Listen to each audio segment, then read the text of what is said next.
Yani kwa kweli kuhusu mkutano, hata tukifanya interview mpaka kesho mida kama hii, bado nitakwambia tunaelekeza nguvu zetu kwenye mechi.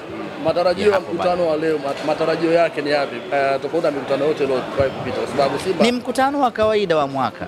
Yes, ambao umefuata taratibu zote na agenda zote ainishwa, zimejadiliwa na mkutano umemalizika salama, namshukuru Mwenyezi Mungu, na sasa maisha mengine ya Simba yanaendelea. Wapo ambao wanaonyesha kwamba hawajaridhika, wakiamini kwamba hawajapewa nafasi ya kupitisha yale ambayo yamefikishwa leo. Na nini cha kuambia? Mimi cha kuambia kwa sasa, tuwekeze nguvu timu yetu ipate ushindi leo dhidi ya Stade Malien. Mechi ngumu kwa kweli. Ya mechi ngumu sana.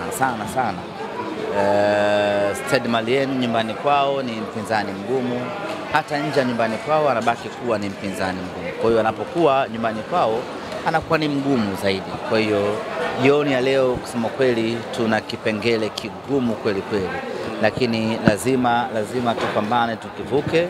Tunashukuru matokeo ya jana ya Esperance na Petro, sare ya bao 1-1 imekuwa na faida sana kwetu. Inatuongezea chachu na sisi ya kupambana zaidi ya kwenda kupata kitu katika mchezo wa leo. Kwa hiyo ndio maana unaona akili zetu, fikra zetu tumezielekeza katika mchezo huu, kwa sababu tunaamini tukipata ushindi katika mchezo huu tunatoka nafasi ya 4 na kusogea mpaka nafasi ya pili. Kwa hiyo unaweza kuona jioni ya leo tunakwenda kutafuta kitu bora kweli ambacho ni kuipeleka Simba katika nafasi ya 4 ya kundi letu, nafasi ya pili ya kundi letu. Kwa hiyo ni hatua muhimu, na ndio maana tumewekeza nguvu zote kuhakikisha kwamba tunapata ushindi katika mchezo huu. Nilikuwa nasoma comment kwenye YouTube channel ya Simba, wengi wamekuona pale nyuma wanasema msemaji ya timu hayuko pia kule, kama vile watu wameingiwa na ubaridi hivi. Wafia timu tuko wengi ama wako wengi ndani ya Simba Sports Club. Kwa hiyo hili hapa Dar es Salaam lilikuwa ni jukumu muhimu kwa Simba, na kule Bamako Mali ni jukumu muhimu la Simba. Kwa hiyo ni mwendo wa kujigawa tu ili kutimiza majukumu yote muhimu ya Simba Sports Club. Baada ya maazimio ya mkutano huu wa leo, unaamini Simba mpya imara inakwenda kuzaliwa?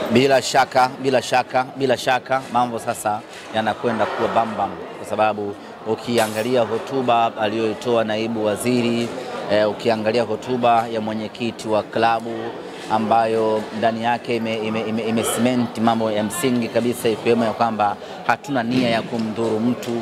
Kwa hiyo imezima maneno yote ambayo watu walikuwa wakiazua na kujipanikisha huko nje.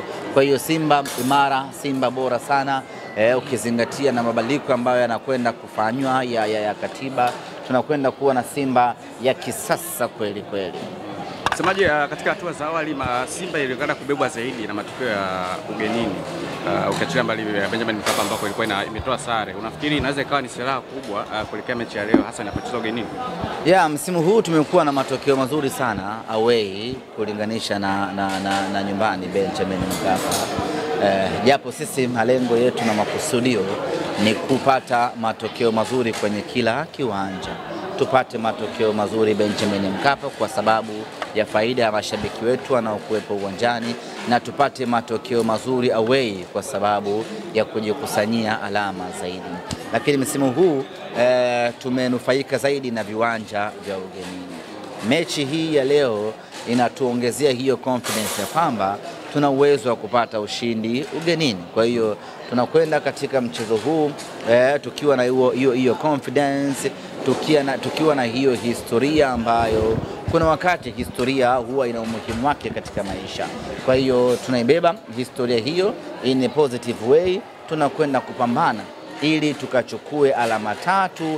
Imeshindikana sana, basi walau alama 1, lakini cha msingi hatupaswi kupoteza katika mchezo huu wa leo.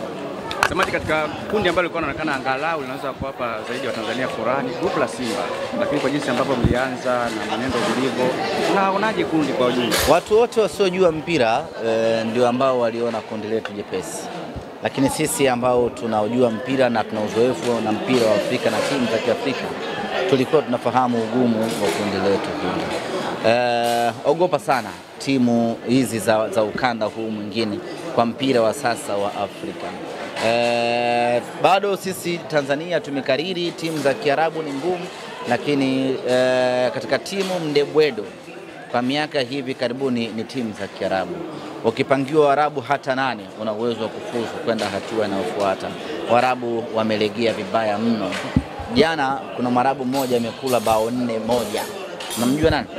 CR Belouizdad. Sasa ungetegemea ameenda kucheza na timu ya kawaida mno Otoho Odoyo ya Kongo, amepigwa bao 4-1. Usingetegemea kuona hilo miaka 6-5 iliyopita. Lakini mpira wa Afrika umegeuka hivi sasa. Kichwa chini, miguu juu. Yoyote Mwarabu yoyote akienda away anataabika kweli kweli. Kwa sisi kwa kuwa na Waswahili wawili kwenye kundi letu kwa maana ya Petro pamoja na Stade Malien, tuliona ugumu wa kundi letu hili, na tukaeleza watu tangu mwanzo kwamba tusifurahie kwa sababu tu kuna hawa Waswahili. Hawa ndio ukitaka umchezeshe kwenye jua na yeye ndo maisha yake. Ukitaka umpitishe kwenye mateso ya aina yote, Waswahili wameshazoea mateso. Kwa hiyo inakuwa ni ngumu kweli kukutana nao. Na bila shaka tumeona, lakini yote kwa yote tutachanga karata zetu sawa sawa na hatimaye tutatimiza malengo yetu.